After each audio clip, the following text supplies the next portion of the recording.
केंद्रीय मंत्री परिषद का मतलब है सेंटर, अर्थात मोदी सरकार के बारे में पढ़ रहे हैं और इसे केंद्र को संघ भी कहते हैं, या सेंटर तो ये हमारा देश। तो 3 प्रश्न बनते हैं मेरे मित्रों।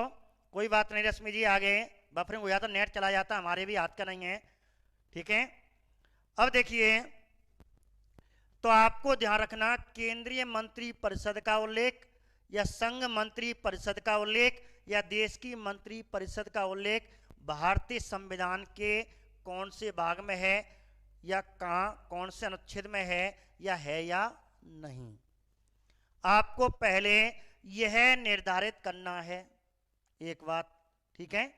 आपको पहले यह निर्धारित करना है तो इस टॉपिक का उल्लेख भारतीय संविधान में है या नहीं। तो पुष्पेन जी, तनु जी, रश्मि जी, ये है। प्रमोद जी, सुमन राजपूत जी, तनु जी, सब आ जाइए, कोई बात नहीं। 2 मिनट के लिए भी नेट भी अपना नाश्ता करने चला गया, कोई बात नहीं। नीतू जी, विजय जी, ठीक है, कृष्णा जी, दुराचार जी, रिया जी, सभी आए। और जो मेरे मित्र जुड़ रहे थे, तो आपको भारतीय संविधान में इसका उल्लेख है तो कौन से अनुच्छेद में है, और सेंटर सरकार कौन से में आती है, भाग 5 में आती है। एक बात, तो सीधा प्रश्न आएगा, केंद्रीय मंत्री परिषद भारतीय संविधान के कौन से भाग में है, भाग 5 में है। कुल कितने भाग हैं भारतीय संविधान में, ठीक है, कुल कितने भाग हैं मेरे मित्रों, बताइए। भारतीय संविधान में कुल 22 हैं, 24 मत कर देना, वो तो विवाद होता है, बाद में सरकार, फिर बच्चे सरकार के विरुद्ध जाते हैं। तो आपको भारतीय संविधान में 22 भाग हैं। कितने भाग हैं, 22 भाग हैं। और उल्लेख कौन से अनुच्छेद में है, तो आप ध्यान रखें, अनुच्छेद पूछता है, सीधा प्रश्न पूछेगा, संघ मंत्री परिषद का उल्लेख भारतीय संविधान के कौन से अनुच्छेद में है, या देश की मंत्री परिषद का उल्लेख कौन से अनुच्छेद में है, या केंद्रीय मंत्री परिषद का उल्लेख कौन से अनुच्छेद में है। तो आपको आंसर क्या करना है, और आंसर होगा इसका 74। बहुत बढ़िया प्रश्न है, मोस्ट प्रश्न है, तो ध्यान रखना। ये 22 है, ध्यान रखना, 24 मत कर देना। अब हो गया सो गया, वैसे छोड़ें। 22 भाग हैं, केवल 22 भाग, और केंद्रीय मंत्री परिषद का 74 में उल्लेख है, ठीक है। क्योंकि हम 72 तक आपको पढ़ा दिया, क्षमादान की शक्ति है, 73 आपका कोई काम नहीं, कार्यकारी का मतलब है, 74 डायरेक्ट पढ़ना है। हम एक एक अनुच्छेद आगे पढ़ रहे हैं, फिर 75 हम कल की बात करेंगे आगे। तो केंद्रीय मंत्री परिषद का उल्लेख भारतीय संविधान के कौन से अनुच्छेद में है, तो 74 में है। आप यहां ध्यान रखें इस चीज को, ठीक है। अब मंत्री परिषद, जो मंत्री परिषद है, अर्थात जो मंत्री बनते हैं राज्य सरकार में या केंद्र सरकार में, जो मंत्री बनते हैं उनका प्रावधान कहां से लिया गया है, अर्थात मंत्रियों का समूह मंत्री परिषद कहलाता है। ये मंत्री परिषद शब्द का जो प्रावधान है भारतीय संविधान में किस देश से लिया गया है, तनु जी ने सही बताया, रश्मि जी ने सही बताया, ब्रिटेन से लिया गया है। सुषमा जी, नीतू जी, कहां से, केशव चार जी, केशव जी बहुत दिन में दिखाई दियो, पढ़ो बेटा, पेपर आ गया, रेगुलर तैयारी रखें। रोतेश कुमार जी ब्रिटेन से, विजय जी बहुत बढ़िया, सुषमा जी, पुष्पेन जी कहां से लिया गया। आपको ध्यान रखना, राज्य सरकार, राज्य केंद्रीय मंत्री, राज्य परिषद पूछे या केंद्रीय परिषद पूछे, अशोक गहलोत की परिषद मंत्री परिषद पूछे, मोदी की मंत्री परिषद पूछे, ब्रिटेन का रही हूं। या मंत्री पद कहां से लिया गया है, केंद्रीय मंत्री आ जा, राज्य मंत्री आ जा, कैबिनेट मंत्री आ जा, कोई मंत्री आ जा, मुख्यमंत्री, प्रधानमंत्री, कोई भी मंत्री आ जा, इन सब का प्रावधान ब्रिटेन से है।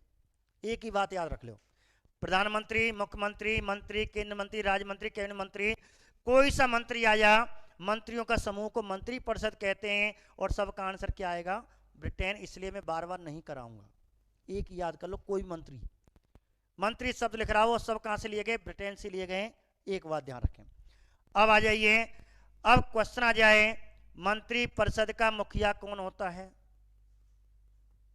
ठीक है, मंत्री परिषद का मुखिया कौन होता है, अब आपको ये पूछे तो इस मंत्री परिषद का कौन सी मंत्री, सेंटर संघीय मंत्री परिषद का मुखिया कौन होता है, प्रधानमंत्री होता है। इतना तो बेटा होना चाहिए, जानकारी होनी चाहिए। क्या होनी चाहिए, जानकारी होनी चाहिए। तो मुखिया कौन होता है, प्रधानमंत्री होता है। बहुत बढ़िया, ठीक है। अब मैं आपको दो चीज बता दूं। अब जैसे पूछ ले, ठीक है, दो चीज इसमें पूछ ली कि प्रधानमंत्री के पद का उल्लेख और प्रधानमंत्री नियुक्ति का उल्लेख कौन से अनुच्छेद में है। यहां बेटा स्पष्टीकरण मैं आपको बता रहा हूं, बता सकता है कि प्रधानमंत्री के पद का उल्लेख भारतीय संविधान के कौन से अनुच्छेद में है। प्रधानमंत्री का पद का उल्लेख भारतीय संविधान के कौन से अनुच्छेद में है और प्रधानमंत्री की नियुक्ति का उल्लेख कौन से अनुच्छेद में है। आप जानते हो प्रधानमंत्री नियुक्ति कौन करता है, राष्ट्रपति करता है। तो प्रधानमंत्री की नियुक्ति का उल्लेख कौन से अनुच्छेद में है और प्रधानमंत्री के पद का उल्लेख, ये आपको याद होना चाहिए। बैंसला जी कह रहे हैं प्रकाश जी पद 74 में है, नियुक्ति 75 में है। आर सर के लाड़े भी 75 एक, बहुत बढ़िया। हाँ, कैसे भी बात याद रहे नहीं रहे, लेकिन मेन अनुच्छेद आपको याद होना चाहिए। रेखा जी 75, 74, 75, 74, 75 पद 74 में, ठीक है। रीना जी कह रहे हैं 74 है पद, 75 है नियुक्ति। बहुत बढ़िया, आंसर सही है आपका। तो मेरे मित्र यहां ध्यान रखना, पद का उल्लेख पूछे तो आर्टिकल 74 कर देना और नियुक्ति पूछे तो अनुच्छेद 75 कर देना। सही है ये है सामान्य परिचय, एक हमारी मंत्री परिषद का ये सामान्य परिचय मेरे मित्रों। तो आप स्कैन फोटो ले लेना, इसका स्क्रीनशॉट फटाफट ले लो। स्क्रीनशॉट सामान्य परिचय, सीधा सीधा यार प्रश्न इसी में से आ जाता है। आप इतना ना देखें, आप पेपर खोल के देख लेना। केंद्रीय मंत्री परिषद में अधिकतर 90% प्रश्न जो आया वो इन्हीं 4-5 लाइनों में से आया। एक बात, ठीक है। अब बात करें आगे, स्क्रीनशॉट ले लिया। अब देखिए आगे बात करते हैं, आगे बात करते हैं प्रकारों की बात करते हैं, ठीक है। पहले देखें उसमें और कुछ रह गया हो। हाँ, वही प्रकार रह गए, प्रकार ही चल रहे हैं, ठीक है। अब देखो केंद्रीय मंत्री परिषद के प्रकारों की बात पे जोड़ देते हैं। अब केंद्रीय मंत्री परिषद हम पढ़ रहे हैं। अब देखिए मेरे मित्रों, केंद्रीय मंत्री परिषद पे ध्यान दें केवल। अब सीधा प्रश्न आ जाए, केंद्रीय मंत्री परिषद में कितने प्रकार के मंत्री होते हैं, मंत्रियों के प्रकार, ठीक है। कितने प्रकार के मंत्री कोई बताएगा। चलो मैं आपको नहीं लिख रहा, सीधा क्वेश्चन पूछ रहा हूं, केंद्रीय मंत्री परिषद में मंत्री कितने प्रकार के होते हैं। 1 प्रकार, 2 प्रकार, 3 प्रकार, 4 प्रकार। तो कोई विद्यार्थी पूछ रहा था प्रधानमंत्री भी तो होता है साहब, 4 है गए। उसी बेटा उसी को मैं क्लियर करने जा रहा हूं, ध्यान रखना। मंत्री परिषद मंत्रियों के केवल 3 प्रकार होते हैं। केवल कितने, 3 प्रकार होते हैं। देश शर्मा जी आपका स्वागत है। रश्मि जी बहुत बढ़िया, मात्र 3, ते चौथा नहीं होता। सीधा पूछे मंत्री परिषद के, राज्य मंत्री परिषद हो या सेंट्रल मंत्री परिषद हो, मोदी सरकार को और अशोक गहलोत की सरकारों प्रकार मंत्रियों के पूछे तो आप 3 ही करना, किसी के बहकावे में मत आना 4 करे में। हाँ, ये कहते हैं, एक परंपरा का एक क्वेश्चन बनता है कि मंत्री परिषद के, जैसे मैं आपको यहां बता दूं थोड़ा सा, यदि केवल प्रकार शब्द आवे तो आपको 3 ही आएगा। हाँ, यदि श्रेणी आ जाए तो श्रेणी का मतलब है क्रम बाई क्रम। मंत्री परिषद में सबसे ऊपर कौन होगा, मंत्रियों में सबसे पहले प्रधानमंत्री होगा, फिर कैबिनेट मंत्री होंगे, फिर राज्य मंत्री होंगे, फिर उप मंत्री होंगे। ऐसी श्रेणियां आती हैं। तो श्रेणियों की संख्या यदि आपको पूछे तो 4 कर देनी है, क्योंकि इस तीनों में से हम प्रधानमंत्री को ऊपर ले लेंगे, वरिष्ठ कैबिनेट मंत्री होता है। वैसे आपको पूछेगा नहीं। एक बच्चे ने पूछा था गुरुजी प्रकार 3 होते हैं, तो उसने प्रकार ना पूछे, किसी ने पूछवाया होगा कि सर केंद्रीय मंत्रिपरिषद में या मंत्रिपरिषद की कितनी श्रेणियां होती हैं, तो मुख्यतः, प्राय नहीं, फिक्स नहीं है, अनेक मंत्री बना देते हैं बीच में। तो सीधा प्रश्न पूछा था कि मंत्रिपरिषद में प्राय कितनी श्रेणियां हो सकती है, मुख्यतः कितनी श्रेणियां होती हैं। तो इसका आंसर फिर 3 नहीं था, फिर इसका आंसर 4 था।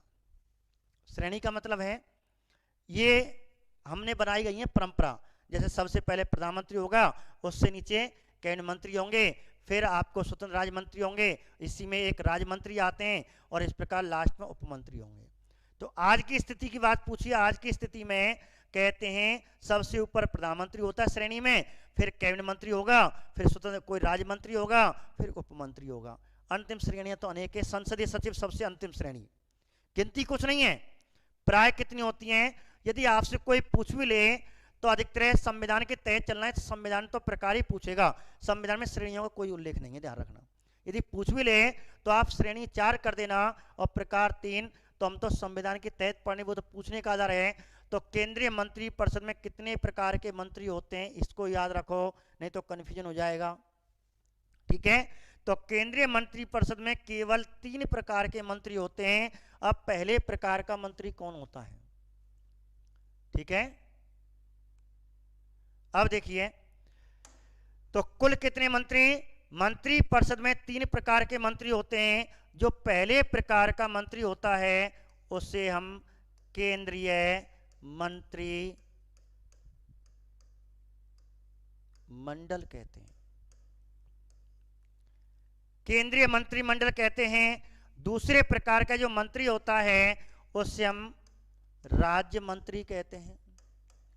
तीसरे प्रकार का मंत्री होता है उसे हम उपमंत्री कहते हैं। तो मंत्री कितने प्रकार के हो गए संविधान के तहत, मंत्री कितने, हाँ श्रेणी 4 कर देना, प्रकार 3 ही रहने देना। तो हमें तो संविधान के तहत पढ़ना, वो तो पूछने का आधार है, कोई क्वेश्चन बना दे, ठीक है। तो आपको केवल यही संविधान में दे रखा है, श्रेणियों का कोई उल्लेख नहीं है संविधान में, ठीक है, हमें संविधान से पढ़ना है। तो केंद्रीय मंत्रिपरिषद में 3 प्रकार के मंत्री होते हैं। पहले प्रकार का मंत्री केंद्रीय मंत्रिमंडल अर्थात मंत्रिमंडल कहलाता है, दूसरा राज्य मंत्री कहलाता है, और तीसरा उपमंत्री कहलाता है। एक बात, अब इसी मंत्रिमंडल को इंग्लिश में एक और नाम दिया जाता है, कैबिनेट मंत्री, कैबिनेट मंत्री। तो एक हो गया कैबिनेट मंत्री, एक हो गया राज्य मंत्री, एक हो गया उपमंत्री, और कैबिनेट मंत्री को हिंदी में कहते हैं मंत्रिमंडल। सीधा प्रश्न बन गया, मंत्री केंद्रीय मंत्री परिषद का उल्लेख कौन सा अनुच्छेद हो गया, ये हो गया आपका अनुच्छेद 74, ठीक है। अब बात करते हैं, अब मंत्री 3 प्रकार के बताए। अब इसमें आप थोड़ा सा यहां ध्यान रखें, ध्यान से समझना इस चीज को। अब कहते हैं भाई ठीक है, मंत्री इतने प्रकार के होंगे, 3 प्रकार के होंगे। अब मंत्री अधिकतम कितने हो सकते हैं और न्यूनतम कितने हो सकते हैं, हाँ ध्यान रखना, अभी बता रहा हूं। पहले तो बात करते हैं भाई ठीक है, 3 तरह के मंत्री हो गए। अब मंत्री अधिकतम कितने हो सकते हैं, न्यूनतम कितने हो सकते हैं, और 3 तरह के होते हैं, पहले आप ये बता दो। चलो हम बात करते हैं। तो 3 तरह के मंत्री परिषद में केवल 3 प्रकार के मंत्री होंगे। एक तो कैबिनेट मंत्री होगा, एक राज्य मंत्री होगा, एक उपमंत्री होगा, ठीक है भाई। अब ये कितने हो सकते हैं कुल टोटल, प्रकार तो हो गए, संख्या में कितने हो सकते हैं कि मंत्रिमंडल कितने, कितने हम कैबिनेट मंत्री बना सकते हैं, कितने हम राज्य मंत्री बना सकते हैं, कितने हम उपमंत्री बना सकते हैं, कोई निश्चित नहीं है। एक बात, हाँ ये निश्चित है कि मंत्री परिषद में कुल मंत्री कितने होंगे, लेकिन ये निश्चित नहीं कि कैबिनेट मंत्री कितने होंगे, राज्य मंत्री कितने होंगे, उपमंत्री कितने होंगे, इसका कोई फिक्स नहीं है। केवल हाँ इतना है, तीनों मंत्रियों को जोड़ करके कितने होने चाहिए। अब इसका निर्धारण किसने किया, किसने करवाया, तो ध्यान रखना, हमारे कौन आए थे, एक प्रधानमंत्री महोदय आए, इन्होंने कहा यार इनके फिक्सन मंत्री होने चाहिए। और वो मंत्री कौन थे, हमारे अटल बिहारी वाजपेयी, प्रधानमंत्री सरकार अटल बिहारी की सरकार आई, उन्होंने कहा यार मंत्री फिक्स होने चाहिए, ऐसे कैसे मंत्री बन जाएंगे, अनेक मंत्री बना देते हैं, काफी पैसा खर्च होता है। इस प्रकार कहते हैं उसने मंत्रियों की संख्या फिक्स कर दी। अब फिक्स कर दी, अब कौन से प्रधानमंत्री महोदय जी आए हमारे, अटल बिहारी वाजपेयी। अटल जी ने संसद में कानून बनवाया और उस समय राष्ट्रपति कौन थे बताइए? प्रधानमंत्री। अटल जी ने संसद में यह प्रस्ताव रखवाया कि भाई मंत्री परिषदों की संख्या इतने से ज्यादा नहीं होगी। केवल 74 में तो एक लाइन लिखी हुई थी। अनुच्छेद 74 के तहत राष्ट्रपति अपनी सहायता के लिए मंत्री परिषद का गठन करेगा और उसका मुखिया प्रधानमंत्री कहलाएगा। लेकिन ये नहीं बताया कितने मंत्री होंगे, संविधान में लिखा ही हुआ नहीं है। इसलिए अटल जी ने संसद में एक कानून बनवाया और क्या करेगा? कानून के लिए एक संविधान संशोधन पारित करेगा। अब वो कौन सा संविधान संशोधन है? तो मंत्री परिषद की संख्या निश्चित करने के लिए कौन सा संविधान संशोधन किया गया? कौन सा? रीना जी ने बताया, प्रकाश जी, और वो कौन सा है? रश्मि ने कहा कि वास्तव में मैंने अभी क्वेश्चन पूछा था एपीजे अब्दुल कलाम। तो एपीजे अब्दुल कलाम राष्ट्रपति थे और अटल जी ने प्रस्ताव रखवाया और एक संविधान संशोधन करवाया। वो कौन सा था? 51वां संविधान संशोधन। 51वां संविधान संशोधन कब पारित करवाया? 2003 में। 51वें संविधान संशोधन 2003 के तहत प्रधानमंत्री अटल बिहारी वाजपेयी, राष्ट्रपति एपीजे अब्दुल कलाम के समय मंत्री परिषद की अधिकतम संख्या और न्यूनतम संख्या फिक्स की गई। अब अधिकतम कितनी हो सकती है? यही सारणी में आपके प्रश्न आते हैं। और न्यूनतम कितने हो सकते हैं? अब अटल जी ने कानून बनवा दिया कि भाई इससे ज्यादा मंत्री परिषद में मंत्री नहीं होंगे और अधिकतम कितने होंगे? 15% होंगे। न्यूनतम कितने मंत्री? मात्र 12 मंत्री होंगे। इसने कहा कि 15% अधिकतम मंत्री नहीं होंगे और कम से कम 12 मंत्री। परसेंट में नहीं है 12, केवल 12 संख्या में। ये संख्या, ये परसेंट है। अब परसेंट किसका? तो ध्यान रखना किसका? 15%। तो निम्न सदन का फिक्स करवा दिया उसने। तो निम्न और सदन, और सेंटर में निम्न सदन कौन होती है? लोकसभा होती है। तो लोकसभा की कुल सदस्य संख्या का 15%। वर्तमान में कुल सदस्य संख्या का, बहुत बढ़िया नीतू जी, 543 वर्तमान में है। तो 543 का 15%। अब 545 तो है ना? तो आप तो 543 पढ़ेंगे, पिछले विद्यार्थी पढ़ेंगे तो गुरु जी तुम सब 543 45 पे। अब 45 में नहीं पढ़ रहे, यही तो अपडेट है मेरे बेटो, यही अपडेट है। तो इस प्रकार कहते हैं, पॉइंट में लगा कर 81 पॉइंट में जाते हैं और 82 मंत्री। इस प्रकार ध्यान रखना। तो उनकी संख्या अस्थायी रूप से रद्द की गई है, स्थायी रूप से रद्द नहीं की गई है, अस्थायी ध्यान रखना। लेकिन वर्तमान में 543 सदस्य हैं और इस प्रकार कहते हैं। तो निम्न सदन का, लोकसभा के निम्न सदन का 15%। और यदि आपको परसेंट पूछे तो 15%, और यदि इनकी संख्या पूछे तो ध्यान रखना सेंटर में 82 मंत्री से ज्यादा नहीं होंगे। कितने? 82 मंत्री, ये ध्यान रख लेना। 82 मंत्रियों से ज्यादा नहीं होंगे। 82, मात्र 82 मंत्री। तो मोदी सरकार में 82 से ज्यादा मंत्री नहीं होंगे। रोतेश कुमारी जी, पॉइंट में अंतर रहेगा, 543 पॉइंट में अंतर रहेगा। तो फिक्स वो उन्होंने वर्तमान में कानून बना दिया। 82 मंत्री निम्न सदन का, निम्न सदन की जो वर्तमान निम्न सदन है उसके कुल सदस्यों का 82% से 15% अर्थात 82 से ज्यादा नहीं होंगे। अब कम से कम कितने होंगे? छोटे राज्य हैं। अब देखो एक क्वेश्चन बताऊं आपको, ध्यान से सुनना। क्वेश्चन सुनो, 3-4 क्वेश्चन बता देता हूं। अधिकतम मंत्री परसेंट में अधिकतम मंत्री होंगे। परसेंट में पूछे तो 15 कर देना, संख्या में पूछे तो 82 कर देना, और मंत्री परसेंट में न्यूनतम मंत्री कितने होंगे तो 12 मंत्री कर देना। यदि एक क्वेश्चन पूछे, ये क्वेश्चन पूछे क्या?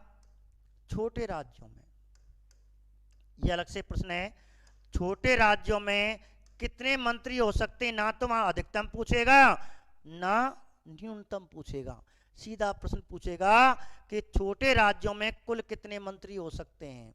तो आप 12 मंत्री कर देना। छोटे राज्यों में कुल कितने मंत्री होते हैं तो आप 12 कर देना। मेरे मित्रों ध्यान रखना, ये अलग से प्रश्न है कि छोटे राज्यों में कुल कितने मंत्री होते हैं, तो आप आंसर 12 कर देना। यदि अधिकतम पूछे तो 15 कर देना, किसका, लोक सदन का, और संख्या पूछे तो 82 कर देना, और न्यूनतम मंत्री पूछे तो परसेंट नहीं है, ये संख्या है 12। ठीक है, तो छोटे राज्यों में कितने मंत्री हो सकते हैं, 12 हो सकते हैं। यहां ऐसे उतार लेना, छोटे राज्यों में मंत्रियों की संख्या, ठीक है, 12 होती है। एक बात, कौन से संविधान संशोधन के तहत, 21वें संविधान संशोधन के तहत, बताओ। यहां क्लियर बात, ये बहुत आता है पेपर में, देखना पुराने पेपर देखना, अभी हाल ही में 1 साल के अंदर जितने पेपर आए, ये क्वेश्चन आपको यहां से जरूर मिलेगा, देखना कुछ ना कुछ मिला होगा। ठीक है, अब बात करते हैं। ठीक है, तो अधिकतम हो गया, न्यूनतम हो गया। अब बात करते हैं, ठीक है भाई, उसने कह दिया कि इतने मंत्री होंगे, अब मंत्री कौन कौन से, यार थोड़ी मंत्री और बारे में चर्चा करते हैं। बच्चे फिर दिक्कत करेंगे, गुरुजी प्रधानमंत्री कहां गए, मोदी जी में थे, मोदी तो है ही ना है, मोदी तो है ही ना है, अब मोदी को बुलाते हैं। अब कहने का मतलब मोदी कौन है, प्रधानमंत्री। अब प्रधानमंत्री कौन होगा, प्रधानमंत्री किस प्रकार में आएगा, कौन से मंत्री के प्रकार में आएगा, तो प्रधानमंत्री मंत्रिमंडल में आता है, ध्यान रखना, अलग से नहीं होता। किस में आएगा, ठीक है, प्रधानमंत्री किस में आएगा, कैबिनेट मंत्री, तो ये होगा वरिष्ठ कैबिनेट मंत्री होता है, ध्यान रखना। तो प्रधानमंत्री वरिष्ठ कैबिनेट मंत्री होता है, अर्थात प्रधानमंत्री किस में आता है, मंत्रिमंडल में, कैबिनेट मंत्री में आता है। किस में आता है, कैबिनेट मंत्री में आता है। सर अभी हाल ही में लोकसभा में मनोनीत सदस्य का प्रस्ताव हटा दिया गया है, हाँ बहुत बढ़िया। हाँ आज सर के लाडले जी, मैंने आपको बताया बस संसद आने वाली है, इसके बाद एक एक आपको संविधान संशोधन वहां भी बताए जाएंगे। जहाँ उचित संविधान संशोधन है उसी को करना है, तो कौन से अनुच्छेद के तहत हटाया गया, कौन से तहत संविधान संशोधन किया गया, वो आपको एक एक वहां बताया जाएगा। ये बात ठीक है भाई, ये हो गए कैबिनेट मंत्री, जैसे रेल मंत्री, वित्त मंत्री, रक्षा मंत्री, उनको एक डिपार्टमेंट। अब ये होते कौन है, अब मैं आपको इनकी परिभाषा बता दूं। अब केंद्रीय मंत्रिमंडल कौन होंगे, ध्यान रखना, ये कौन होते हैं, एक ऐसा मंत्री जिसे एक या एक से अधिक स्वतंत्र विभाग का प्रभारी बनाया जाता है। या तो इसे एक डिपार्टमेंट देंगे, जैसे रक्षा विभाग दे दिया, इसके साथ साथ उससे कोई अन्य और डिपार्टमेंट दे दिया, परिवहन विभाग दे दिया। हमारे मोदी जी पे अनेक डिपार्टमेंट हैं, कार्मिक विभाग है, ठीक है, अन्य डिपार्टमेंट इनके मोदी जी के पास है, पेंशन विभाग है, ठीक है। ऐसे अनेक विभाग, एक या एक से अधिक स्वतंत्र विभाग का, डिपार्टमेंट का, उसे एक स्वतंत्र एक प्रभारी बना दिया जाता है, उसे कैबिनेट मंत्री कहते हैं, जिसमें प्रधानमंत्री भी कैबिनेट मंत्री होता है, जो एक वरिष्ठ कैबिनेट मंत्री के दर्जा दिया गया है। अर्थात जब एक मंत्री को एक या एक से अधिक स्वतंत्र डिपार्टमेंट का प्रभारी बनाया जाता है, अर्थात उसके ऊपर कोई मंत्री नहीं होता, तो उसे कैबिनेट मंत्री या मंत्रिमंडल कहते हैं। एक बात ठीक है। अब आया राजमंत्री किसे कहते हैं। अब राजमंत्री कौन होते हैं भाई, 3 प्रकार के मंत्री हम पढ़ रहे हैं, 3 प्रकार के मंत्री पढ़ रहे हैं। अब राजमंत्री कौन होते हैं, राजमंत्री ध्यान रखना, राजमंत्री कौन कहलाता है, केंद्रीय मंत्री मंडल, अर्थात कैबिनेट, या कह सकते हैं कैबिनेट मंत्री का सहायक।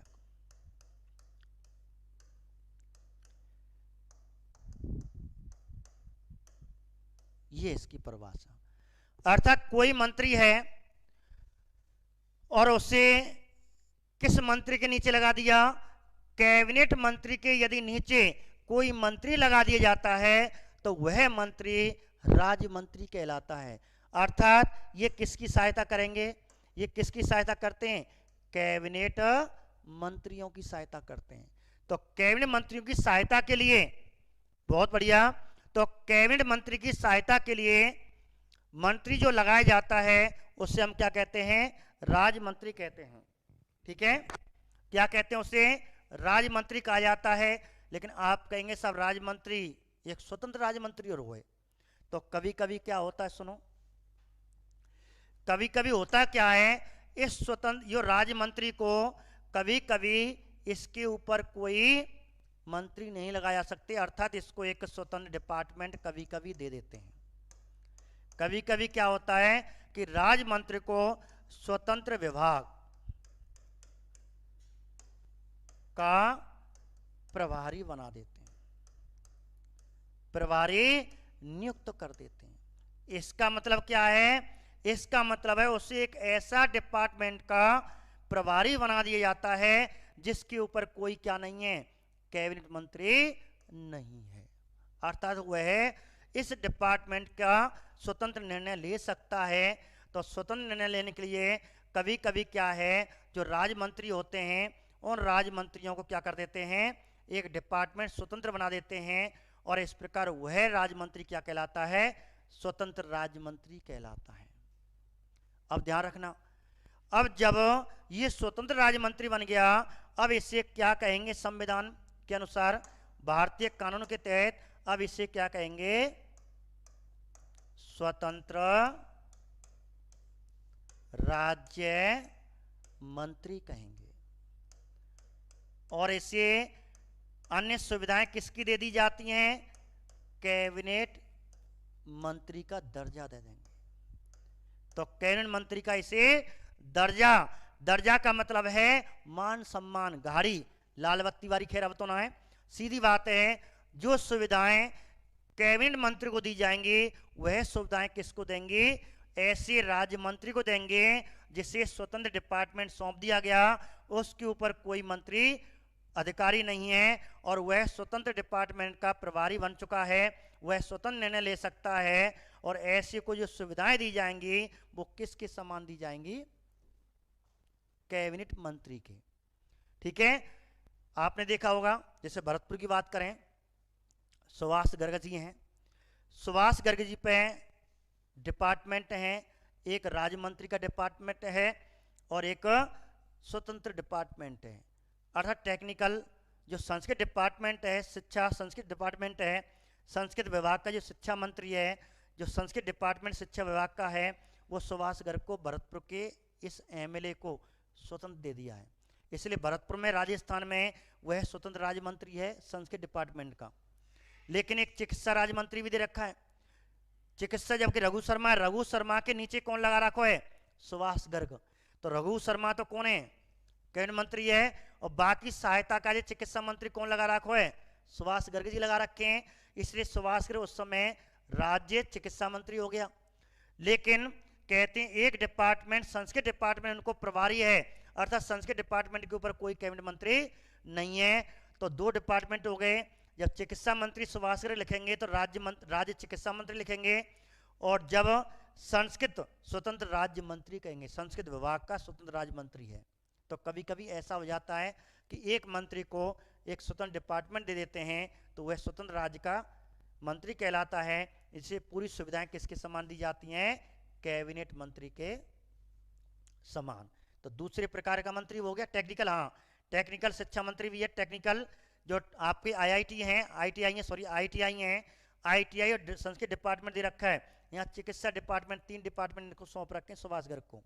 ठीक है, उपमंत्री कौन होते हैं, और उपमंत्री कौन होता है, जिनको कोई डिपार्टमेंट नहीं दिया जाता, कोई विभाग नहीं, कोई डिपार्टमेंट नहीं दिया जाता। ठीक है, कोई डिपार्टमेंट नहीं सौंपा जाता। क्यों भाई, फिर काहे बुलाए जे, युवा मंत्री होते हैं क्योंकि इन्हें कुछ नहीं आता कि भैया बच्चा है तू भाई, तो भाई ये सीधा प्रश्न आता है। निम्न में से युवा मंत्री होते हैं स्वतंत्र राज्य मंत्री, उप मंत्री, कैबिनेट मंत्री, तो होते हैं उप मंत्री को युवा कहते हैं। अब युवा कौन होते हैं? अभी राजनीति में कदम रखा हो, लेकिन होनहार हो, अच्छे परिवार का हो। जिस हमारे महाराज साहब विश्वेंद्र सिंह के लड़के कुंवर अनुरुद्ध जी को एक युवा हैं, लेकिन अभी राजनीति का उनको कदम हुआ है। यदि इस डिपार्टमेंट में लेंगे, अशोक गहलोत ने ले लिए, ऐसे मोदी सरकार में ले लिए, तो उनको उप मंत्री, जैसे आगे जब भी है कोई सरकार में ले लेते हैं तो उसको उप मंत्री बना सकते हैं। जैसे ये सीख गए फिर इनको प्रमोशन करते जाते हैं। तो मंत्री कितने प्रकार के हो गए? मंत्री 3 प्रकार के हो गए। तो मंत्री 3 प्रकार के होते हैं। कौन कौन से होते हैं? केंद्रीय मंत्री परिषद में 3 प्रकार के मंत्री होते हैं। कैबिनेट मंत्री, राज्य मंत्री, उप मंत्री। कैबिनेट मंत्री किन्हें कहते हैं? जिन्हें एक डिपार्टमेंट, एक से अधिक डिपार्टमेंट का स्वतंत्र प्रभारी बना दिया जाता है, उन्हें कैबिनेट मंत्री कहते हैं। और जिनकी सहायता के लिए ऐसे कुछ मंत्री होते हैं जिनकी सहायता के लिए अन्य राज्य मंत्री लगाते हैं, वो राज्य मंत्री कहलाते हैं, अन्य मंत्री लगाते हैं। कभी कभी राज्य मंत्री को स्वतंत्र डिपार्टमेंट सौंप देते हैं, तो वह राज्य मंत्री क्या कहलाता है? स्वतंत्र राज्य मंत्री कहलाता है, जिसे कैबिनेट मंत्री का दर्जा दिया जाता है। दूसरी बात, एक ऐसा मंत्री होते हैं जिसे कोई डिपार्टमेंट नहीं देती, युवा मंत्री होते हैं, इन्हें राजनीति का ज्ञान नहीं होता, इन्हें राजनीति का ज्ञान नहीं होता, युवा होते हैं, इन्हें कोई डिपार्टमेंट नहीं देते, केवल ये क्या करते हैं? इनकी सहायता करते हैं। अत्यधिक कैबिनेट मंत्री पे काम आ जाता है तो उप मंत्री को पहुंचा देते हैं, लल्लू का कर रहा हो भाई, तू कचुना कर रहा हो, सब आ जा, फलाने गांव में चले जाइयो, झंडा फहरा जाइयो। तो ऐसे न बुला लें बेचारे को, सीख जाओ, नहीं भाषण देंगे 2 मिनट को, सब मुँह पर आवे, यार सीख तो सही। तो ऐसे सिखाते हैं। तो रश्मि जी ने सही आंसर लिखा, बहुत बढ़िया, तैयारी आपकी चल रही है, ठीक है। तो ध्यान रखना, ऐसे करके आप इन चीज़ों को याद कर लें और ऐसे करके आपका स्क्रीनशॉट आप ले सकते हैं केंद्रीय मंत्री परिषद का, ठीक है। अब बात करते हैं, अब एक क्वेश्चन आ जाता है, या तो इनमें से प्रश्न आ जाएगा सीधा सीधा। अब आगे बात करते हैं, जैसे आपको यहां लिख रखा है केंद्रीय मंत्री परिषद पे छोटे छोटे प्रश्न हैं। तो आपके यहां 3 प्रश्न आपको दिखाई दे रहे होंगे और इन तीनों में से क्वेश्चन बनता है। मैंने क्वेश्चन आपको पहले टाइप करा दिए। तो सीधा प्रश्न बनेगा, मंत्री परिषद आंसर दें, सामूहिक रूप से किसके प्रति उत्तरदायी होती है? बहुत प्रश्न आता है, आंसर दें। पहले का आंसर क्या होगा? दूसरा है, मंत्री परिषद व्यक्तिगत रूप से किसके प्रति उत्तरदायी होती है? तीसरा प्रश्न है, मंत्री परिषद किसके प्रति उत्तरदायी होती है? इसमें क्या शब्द जोड़ दिया? व्यक्तिगत। इसमें क्या है? बाकी इसमें कुछ नहीं है। अब ये क्वेश्चन बन गए 3, ठीक है। ये क्वेश्चन आता है रश्मि जी, आपने पेपर दिए होंगे, पुराने पेपर देखना, इन तीनों में से भी प्रश्न बनता है सीधा। जो हमारी मंत्री परिषद गई है, अर्थात मंत्री परिषद को सामान्य भाषा में मंत्रियों का समूह कह सकते हैं, जो तीनों मंत्रियों के प्रकार। तो मंत्रियों का जो समूह है वो किसके प्रति उत्तरदायी होता है? तो सामूहिक रूप से, प्रकाश जी, पीएम नहीं होता, लोकसभा के। तो सामूहिक रूप से किसके प्रति उत्तरदायी होता है? लोकसभा। इसका मतलब लोकसभा में जब तक बहुमत रहेगा तेरी सरकार, जब ही तो मंत्री रहेगो। अशोक गहलोत क्यों चले गए होते? बहुमत कम आ जाता, विधानसभा में बहुमत कम हो जाता। ऐसे सेंटर में मोदी सरकार कब तक रहेगी? जब तक लोकसभा में क्या रहेगा? बहुमत रहेगा। तो सामूहिक रूप से लोकसभा बहुमत गया, एक मंत्री गया, सब गिरेंगे धड़ाके धड़ाके। एक मंत्री बहुमत गिरा, सब रुक जाएंगे ना एक देर में, ठीक है। तो लोकसभा के। और नंबर 2 का आंसर बताना। 2 का आंसर क्या रहेगा? अब मंत्री परिषद व्यक्तिगत, इसका मतलब है एक मंत्री परिषद में से एक मंत्री किसके प्रति उत्तरदायी होता है? यह आंसर बताओ। रश्मि ने तीनों आंसर दिए, बहुत बढ़िया, तीनों आंसर आपके सही हैं। तो ध्यान रखना, एक मंत्री किसके प्रति उत्तरदायी रहता है? राष्ट्रपति। कैसे? क्योंकि आप जानते हैं जब हम पढ़ाने वाले हैं अनुच्छेद 75 के तहत राष्ट्रपति मंत्रियों की नियुक्ति करता है, प्रधानमंत्री भी करता है।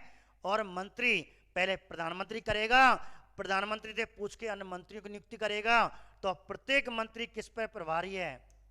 तो यही शपथ दिलाएगा, यही कहते हैं नियुक्ति करेगा, और जो भी मंत्री अपना त्याग पत्र देगा राष्ट्रपति को देगा। तो कौन पे डिपेंड है ये? राष्ट्रपति पे। किस पे है? राष्ट्रपति पे डिपेंड है, ध्यान रखना। तो व्यक्तिगत रूप से भी किसके प्रति है? केवल राष्ट्रपति के हैं। राष्ट्रपति चाहे वह लोकसभा बहुमत नहीं है, चाहे तो कोई मंत्री रह सकता है। तो मैंने आपको बताया था ये लोकसभा बहुमत नहीं है तो कोई सरकार बना सकता है, ऐसा हुआ है हमारे यहाँ। बहुमत नहीं था लेकिन राष्ट्रपति कह रहा भाई चिंता मत कर, प्रधानमंत्री तू बन जा। मोरारजी देसाई जी तुम बन जाओ, अटल बिहारी जी बनाई दिए, बेचारे गिर गए 13 दिन बाद चक्कर जी पर को। राष्ट्रपति कह रहे चिंता मत कर अटल जी तो बनाऊंगा प्रधानमंत्री, बना दिया मंत्री, प्रधानमंत्री वरिष्ठ मंत्री प्रधानमंत्री बना दिया। लेकिन तो 1 महीना में बहुमत सिद्ध करना पड़ेगा, 1 महीना के बाद 13 दिन बाद आए बहुमत सिद्ध नहीं कर पाए, अटल जी चलेगी। तो कौन के कहे पे? तो एक मंत्री किसके प्रति उत्तरदायी होता है? व्यक्तिगत रूप से राष्ट्रपति के प्रति। और यदि कुछ नहीं आए, ना तो सामूहिक आए ना व्यक्तिगत आए, तो आंसर क्या होगा?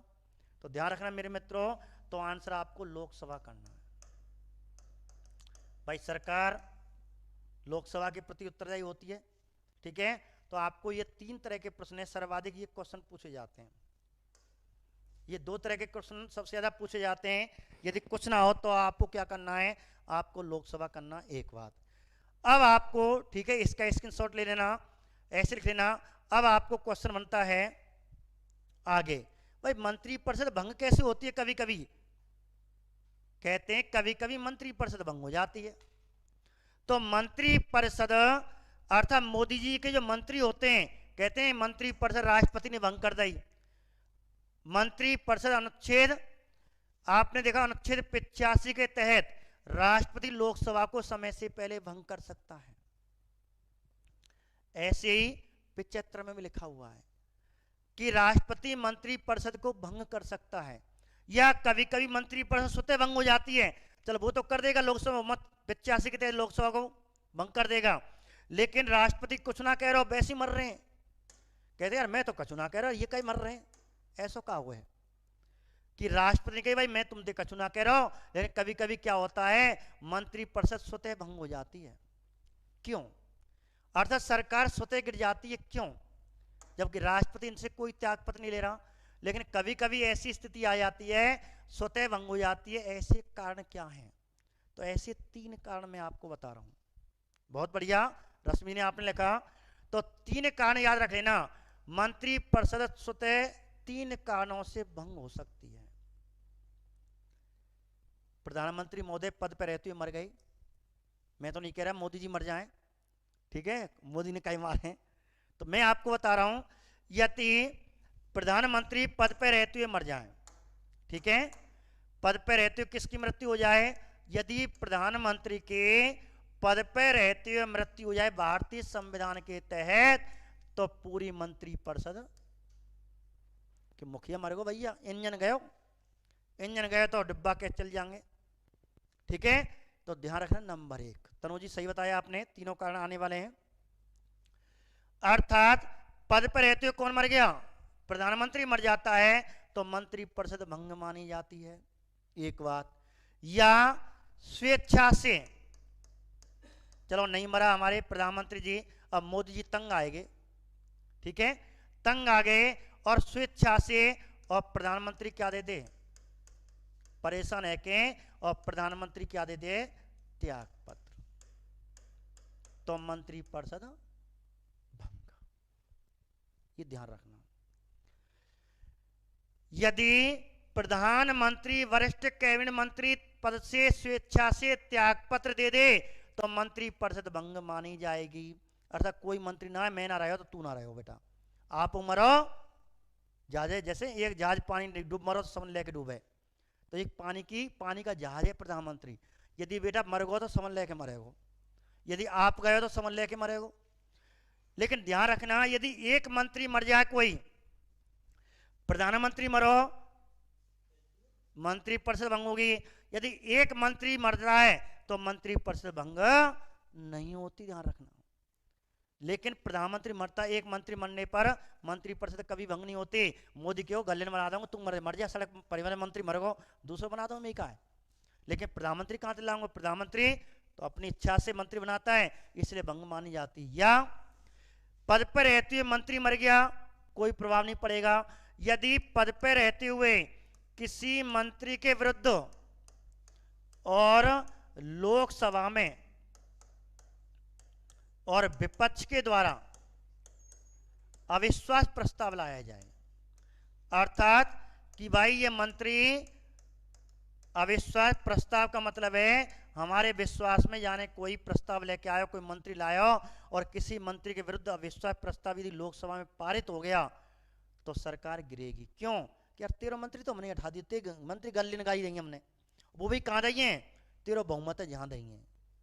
भाई प्रधानमंत्री को बहुमत कहाँ हुआ है, लोकसभा में, और लोकसभा में बहुमत रहते हुए और हमारे भैया मार जाए कोई, अब भैया पीट के तो हमारी इज्जत खराब है कि नहीं है।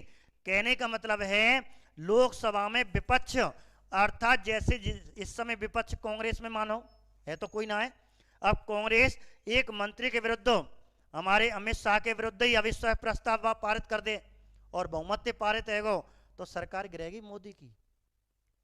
ये 3 कारण। हाँ, यदि एक मंत्री पद पे मर गया तो कोई प्रभाव नहीं पड़ेगा, लेकिन मंत्री को जबरदस्ती लोकसभा में अविश्वास प्रस्ताव द्वारा विपक्ष ने हटा दिया तो सरकार मोदी की गिरेगी।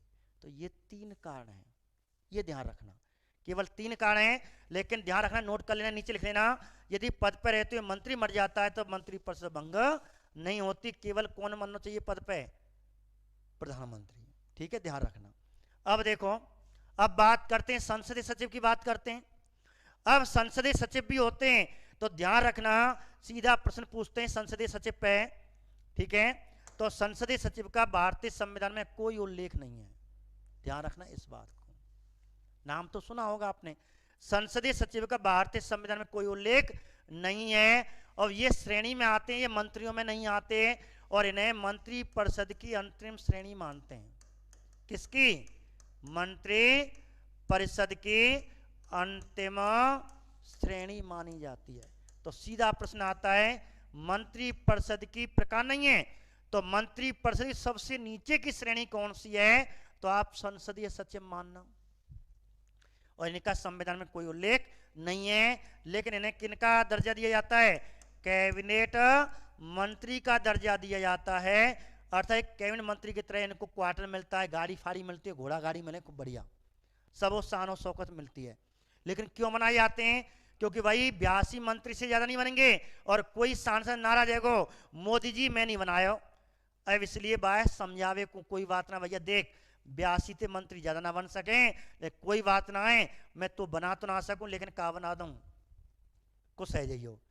ठीक है, तो कोई डिपार्टमेंट नहीं मिलेगा, लेकिन सुविधाएं कैसी चाहिए तो है, तो गनवारो भी चाहिए तो है, तू जो कर भैया मुझको तो गनवारो ही ना मिलो, तो गनवारो मिल जाएगा, गाड़ी मिल जाएगी, क्वार्टर मिल जाएगा, लेकिन डिपार्टमेंट इनको नहीं दिया जाता।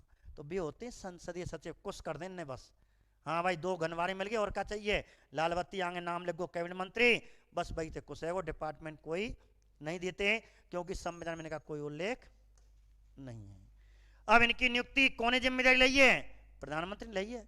तो इनको राष्ट्रपति नियुक्त करता नहीं करता है, मंत्रियों को राष्ट्रपति नियुक्त करता है, लेकिन संसदीय सचिव को नियुक्ति कौन करेगा, और प्रधानमंत्री के प्रसाद पर्यंत इनका कार्यकाल रहेगा, कभी भी हटा सकता है प्रधानमंत्री, ध्यान रखना।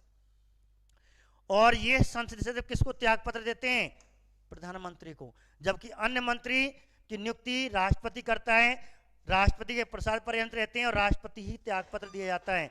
इसलिए ध्यान रखना, आपको संसदीय सचिव पूछ रहे तो ये है। ठीक है, एक बात बाकी आपको ध्यान रखना, मंत्रिमंडल मात्र 2 मिनट का है, मैंने आपको पहले बता दिया है। केंद्रीय मंत्रिमंडल अर्थात कैबिनेट शब्द का भारतीय संविधान में उल्लेख है या नहीं, तो ये सीधा पूछा जाता है। मूल संविधान में कोई उल्लेख नहीं है,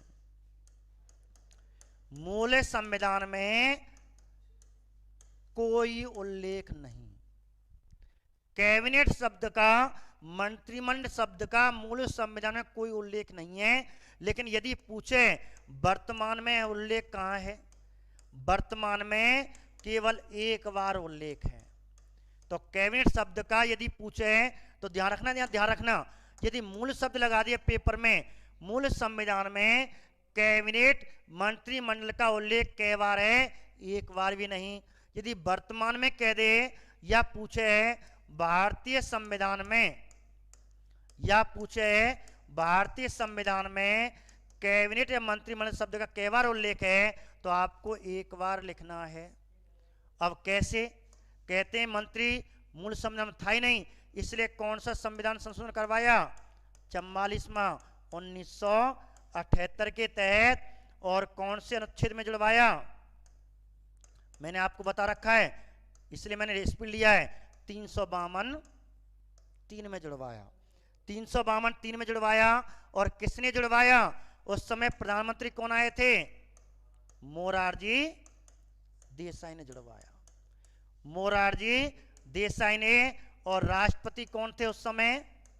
नीलम संजीव रेड्डी।